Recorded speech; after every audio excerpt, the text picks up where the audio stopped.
Bonjour à toutes et à tous, chères flammes, chers êtres en chemin d'éveil. Je suis Laure, je suis thérapeute quantique et je vous accompagne sur vos chemins d'éveil pour vous relier à votre lumière et avancer dans la joie et l'amour. Alors pour cette vidéo, j'avais envie de vous parler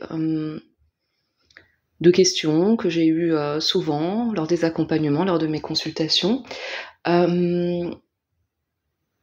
Ces questions, c'est est-ce que je dois avouer à mon runner que je suis flamme jumelle? Est-ce que je dois lui parler de ce lien?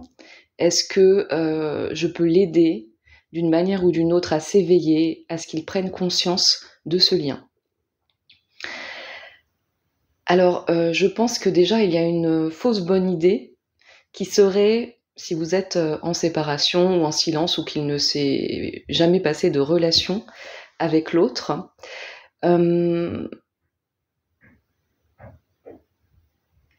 ce serait déjà la fausse bonne idée, ce serait de lui mettre votre cœur sur la table pour vous soulager.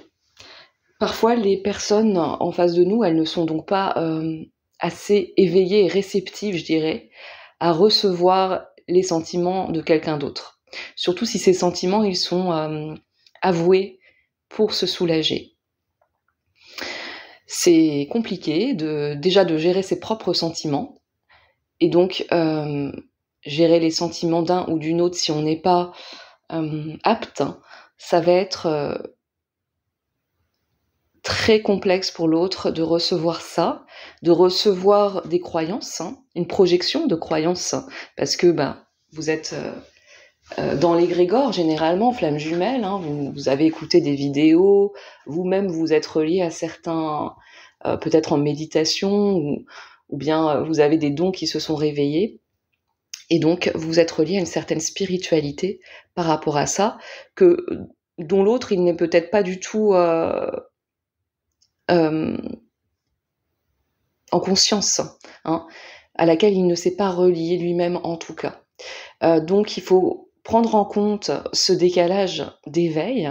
À ce propos, je vous invite à aller voir mon podcast que j'ai fait là-dessus sur le décalage d'éveil entre runner et chaser.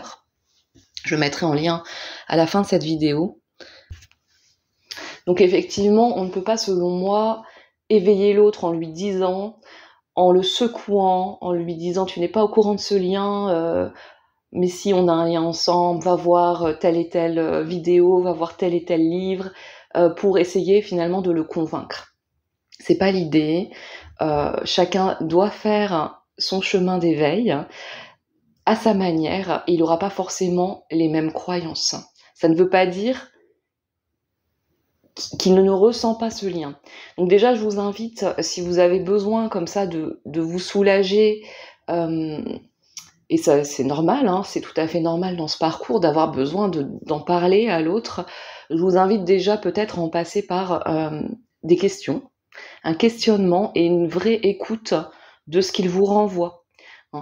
Même si, et vous, il faut que vous soyez apte à recevoir une certaine forme de protection, qui peut-être cette protection petit à petit se brisera, disparaîtra, à force que l'autre s'éveille. Donc, plutôt poser les choses sous forme de questions, c'est-à-dire, est-ce que toi aussi tu ressens ce lien? Comment tu ressens les choses entre nous? Etc. Pour qu'ils comprennent l'autre, que vous êtes vous dans cet état de conscience là par rapport au lien. C'est-à-dire que le questionnement va parler de lui-même. Donc déjà ça, c'est un petit tips on va dire, mais qui permet vous de rester quelque part dans votre zone de confort, malgré tout, c'est-à-dire vous ne mettez pas vos tripes sur la table, ni votre cœur, ni tous vos sentiments qui pourraient quand même faire peur, ni toutes vos croyances et projections, ce qui pourrait effrayer l'autre et le faire partir en courant, littéralement. Non, je pense que là, il faut y aller un petit peu de biais, prendre son temps là-dedans, respecter aussi que l'autre ne soit pas dans le même état de conscience et pas dans le même éveil, et puis aller semer quelques petites graines avec ces questions, ces questionnements. Ce sera beaucoup mieux selon moi. Donc ça peut aider l'autre à se poser les bonnes questions, à vous regarder, à regarder votre relation différemment peut-être. S'il sent que vous êtes dans ce questionnement-là, eh bien il va se poser les mêmes questions. Et donc ça va aider à cet éveil. Après, je pense qu'il faut revenir sur l'éveil en lui-même, parce que c'est vrai que quand on rentre dans cet égrégore, dans ce concept flamme jumelle, on a envie que l'autre s'éveille au lien. Mais en fait, qu'il soit en conscience de ce lien de flamme jumelle. Mais en fait, comme je vous le disais, chacun a un éveil différent. Et ce qui est intéressant, c'est pas vraiment qu'il s'éveille au fait qu'il soit flamme jumelle, ou à la spiritualité, ou à certaines croyances. C'est pas ça qui est intéressant, c'est plutôt qu'il s'éveille à lui-même. Donc, à sa manière, finalement. Donc, il trouve son alignement. Parce que s'il trouve son alignement, en fait, selon moi, l'éveil ne se passe pas forcément de la même manière. Chaque parcours est vraiment très différent. Mais, en revanche, c'est un peu le même éveil pour tout le monde. C'est-à-dire qu'on tend vers des consciences qui sont, selon moi, une conscience d'avoir le pouvoir en soi, d'être quelque part l'univers, d'être notre propre Dieu. Donc c'est ça, c'est le retour à soi. Et ce retour à soi, il se passe à partir de soi. Donc en fait, l'éveil des personnes qui vous entourent, et donc du runner, il va avoir lieu à partir du moment où vous avez conscience vous-même, où vous êtes éveillé vous-même, finalement. Ça se passe vraiment en miroir. Donc il faut aller dans vos couples intérieurs, aller observer les facettes de vous, et laisser ces consciences apparaître, laisser cette conscience que vous êtes maître de votre réalité, la laisser grandir. Et pour moi, c'est ça, le fameux lâcher-prise, c'est d'avoir cette conscience intégrée d'être la force opérante. Je le dis avec d'autres mots, c'est pas quelque chose qui se force, c'est à force de retourner vers soi, à force de libérer, à force de s'observer, à force de se connecter à soi, à son dialogue intérieur, à ses pensées, à ses émotions, à ses ressentis. En fait, plus vous allez vous connaître et plus vous allez vous éveiller et plus vous allez être dans la connaissance de cet alignement, de ce pouvoir intérieur, de la gestion de ce pouvoir intérieur, de faire monter l'énergie vers une sorte de création intérieure qui va manifester dans la matière. Plus vous êtes là-dedans, plus vous allez vibrer sur votre fréquence, que j'appelle moi la zone de paix, de ressentir que intérieurement, il y a une zone qui est confortable, qui est une zone de possible en fait. Que tout ce que vous allez créer va pouvoir se manifester. Et d'être aussi, et là ça touche le féminin sacré en soi, d'être dans cette forme de réceptivité, se permettre de recevoir ce qu'on a créé, de créer sa chance. Et ne pas de s'en remettre à qui que ce soit d'autre que soi. De s'en remettre au hasard, de s'en remettre à l'univers. Là, on n'est pas dans des consciences intégrées. On est dans des consciences extérieures à soi. Et je pense que c'est un passage, un palier d'éveil, quand on s'en remet à l'univers, à des forces extérieures, à des guides peut-être, même si bien sûr ça peut aider toute cette connexion au monde subtil. Mais le vrai éveil, il vient de l'intérieur. Il vient de ses racines, de sa reliance à soi. Quand on dit, on entend le soleil n'a besoin de personne pour briller. Alors pour moi, c'est ça l'éveil, le vrai. On a besoin de personne, on est soi-même son propre soleil. Et donc si vous voulez, quand on a atteint cette fréquence, qu'on est en conscience de ce pouvoir de création, on peut tout créer. On peut tout créer. Donc, les autres la matière va s'aligner à votre fréquence. Et nécessairement, en fait, par votre éveil, vous tirez votre matière, votre réalité vers le haut. Et c'est comme ça que le runner, mais pas seulement, que la vie, j'ai envie de dire, autour, les gens, les situations, les événements, tout ça, s'éveille en même temps que vous. Donc l'idée, ça va pas être d'aller voir le runner et de lui dire vos 4 vérités, il faut que tu t'éveilles, et de vous énerver intérieurement parce que il n'est pas dans cette idée de réunion. Ça va être de déjà créer cette idée de réunion en vous. Dans les couples intérieurs, qui sont pour moi très importants, d'aller dans ces facettes de vous, d'exercer intérieurement cette multidimensionnalité.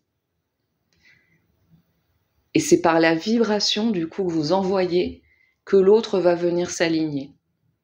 Donc il n'y a rien besoin de faire à un niveau physique, si ce n'est de faire germer ses consciences. Donc vous pouvez, dans votre réalité, tout de même agir et aller questionner cette réalité. Mais vous pouvez toujours, par rapport à votre réalité, qui n'est qu'un degré de conscience, vous pouvez toujours vous élever intérieurement. Donc tout se passe de l'intérieur. Et c'est le fameux retour à soi. Et c'est le fameux éveil, qui n'est en fait jamais terminé, parce que l'idée, c'est une fois qu'on a atteint ces consciences, mais ces consciences-là, on peut bien sûr, on ne peut pas les forcer, mais par un travail intérieur, par aussi une force mentale, c'est pas que ça, mais c'est aussi d'être quelque part, je pense, discipliné dans ce désir de vouloir maintenir cet état, quelque part. Et donc, de travailler à maintenir cet équilibre intérieurement. D'apprécier d'être dans cet équilibre et donc de chercher à le maintenir. Et voilà comment, en face, nécessairement, moi, j'observe ça dans les parcours et dans mon propre parcours. En fait, on dit c'est quand vous lâchez prise que l'autre, il va pouvoir vous donner quelque part votre manifestation, vous offrir des retrouvailles, vous offrir une réunion. Et le lâcher prise, il faut comprendre ce que c'est pour soi. C'est-à-dire, c'est la force opérante qui s'exerce en vous, c'est une confiance intérieure. Une confiance d'une zone de possible, une confiance en soi, tout simplement, en fait. Et d'accueillir la vie comme elle vient, avec joie, sans forcer les choses, en se disant que c'est juste pour soi et que même si quelque chose dans la matière ne nous convient pas, on peut aller refaçonner cette matière en travaillant sur la vibration. Donc, après, par loi d'attraction, tout se fait, en fait.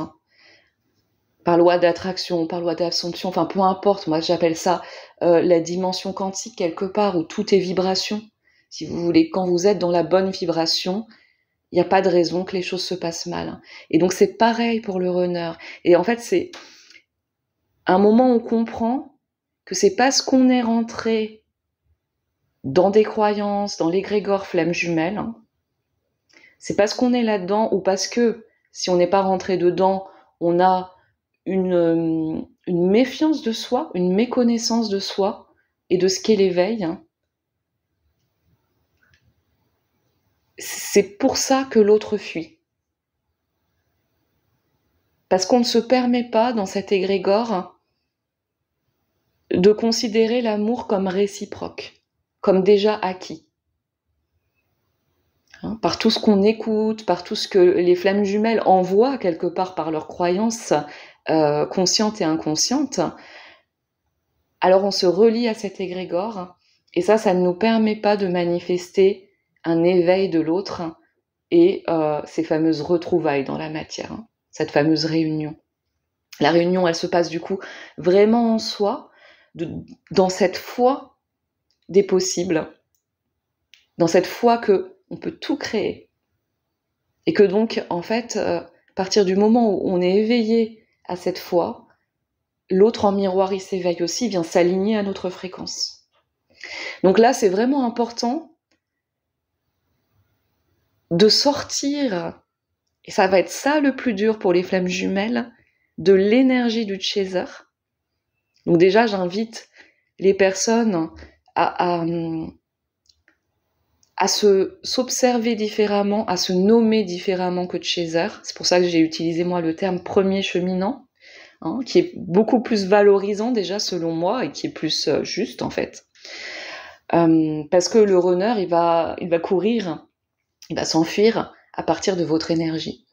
Donc déjà, si vous considérez comme j'ai l'amour en moi, ce lien, il m'appartient, je peux le refaçonner, je peux créer à partir de ce lien, donc amener de la gaieté, de la joie, de la confiance par rapport à ce lien,